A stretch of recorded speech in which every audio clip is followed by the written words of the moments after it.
pagserbisyo nga way giatrasan, pangalagad nga adunay integridad. The People's Governor in Action. Si People's Governor Baricuatro uban sa mga sakop sa Subdivision and Housing Developers Association sa Central Visayas.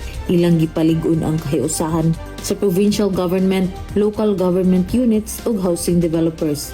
Gitinguha ang pagtabang sa mga Sugboanon nga makaangkon og disente nga Pinoy-anan. Governor Baricuatro giabi-abi ang pickleball team nga makigtigi sa national competition.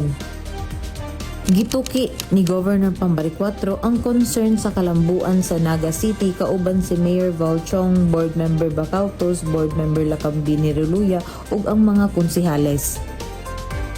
People's Governor Baricuatro nakig-uban sa DSWD sa paglusad sa Innovations Caravan 2026 sa SMC side. Ang Innovations Caravan gihimo aron paghatod sa mga programa sa gobyerno sama sa Walang Gutom Program, Tarabasa, Tutoring Program, Pag-abot Program ug Social Technologies. Governor Baricuatro giimbitahan sa closing ceremony sa Customer Experience Association of the Philippines.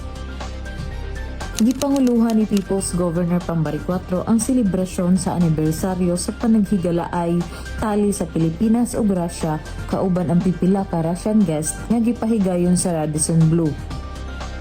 Gobernador nga naglantaw sa seguridad, nagpangga ug nagpakabana. Ako si Ana Comiso, kini ang The People's Governor in Action.